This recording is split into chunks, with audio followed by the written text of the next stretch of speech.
बाबा का संदेश। जय साईं राम।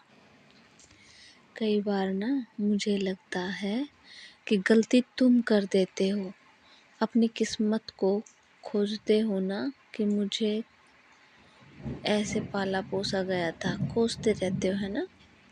यह मेरे सपने थे, यहाँ तक मैं इस हद तक ही मैं इस ऐसे जी सकता था, इसके नीचे नहीं, और आज इस तरह से जीना पड़ रहा है वगैरह वगैरह सोचते रहते हो।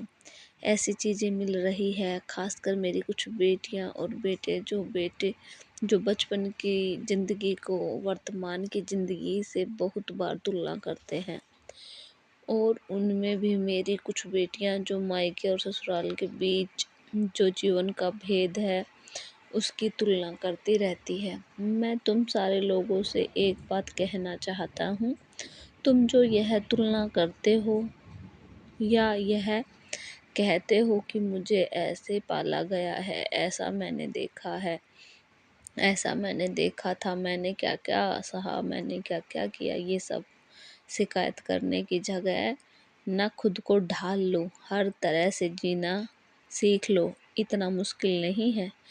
दरअसल ना दिक्कत तुम्हारी परिस्थिति में कम और तुम में ज़्यादा है। तुम शिकायत अधिक करते हो, तुम बदल भी तो सकते हो ना। मैंने देखा है तुम कभी प्रसन्न होते हो तो आध्यात्मिक नाराज हो जाते हैं, तो अत्यधिक नाराज हो जाते हो। अत्यधिक दोनों चीज़ें अधिक होती है तुम्हारे स्वभाव में, और इस बार भी वही हो रहा है। अभाव महसूस हो रहा है तो अधिक, और जिस दिन प्रचुरता महसूस होगी तो वह भी अधिक। अपने आप को ना नियंत्रण में रखो, काबू में रखो। तुम अपना साथ खुद दे सकते हो। एक बात कहूँ, तुम्हारी एक सेवा से मैं बहुत खुश हुआ हूँ, बहुत ज़्यादा, जिसने मेरे दिल को छुआ है। और पता है क्या है वो सेवा? यह है कि तुमने किसी की दुख को सुना है। अजीब लग रही है ना यह बात, दुख को सुना है। हाँ, तुमने किसी के दर्द दुख को सुना है।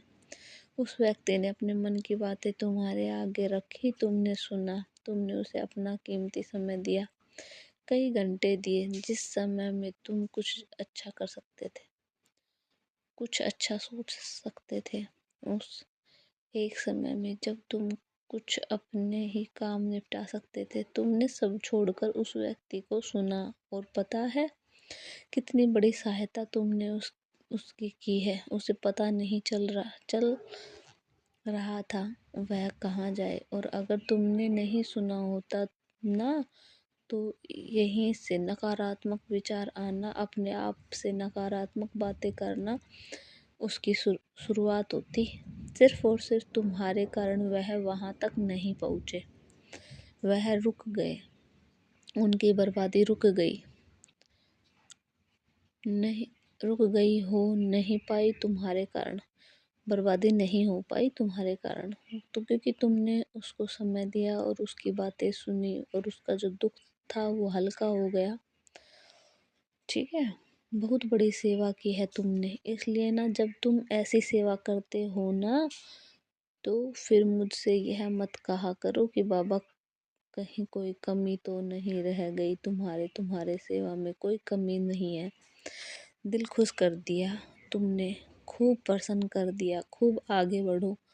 बहुत सारा आशीर्वाद। मैंने कहा है ना, जो शुरू करना है करो, पर समय लेकर करो, स्थिर होकर सोच कर करो, तो स्थिर होकर सोच कर करो। और एक ही नाव पर पैर रखना, दोनों पाँव एक ही नाव पर, अलग अलग नाव पर नहीं। अगर अलग अलग पाँव नाव पर सवार होगे तो पक्का लाजमी डूबोगे ही। इसलिए एक ही नाव में बैठकर सवारी कर दे, अर्थात अपना एक ही लक्ष्य बनाए और उसको पूरा करने के लिए जी जान लगा दे। बाकी जितना मैंने तुम्हें दे रखा है वो काफ़ी है, सब हो जाएगा, अच्छे से हो जाएगा। देखो, जब तुम्हें बता दिया गया है कि जीवन भर उतार चढ़ाव रहेगा, तो यह भी जान लो चिंता भी होती रहेगी जीवन भर। जब उतार चढ़ाव, तब चिंता होगी, पर यह भी याद रखो कि चढ़ाव और उतराव दोनों ही ज़रूरी होते हैं। और चिंता मुक्त हो जाओ, इसलिए अधिक चिंता करोगे तो तनाव में रहोगे। तो चिंता से मुक्त हो जाओ, तनाव मुक्त हो जाओ। सबका मालिक एक। जय साईं राम।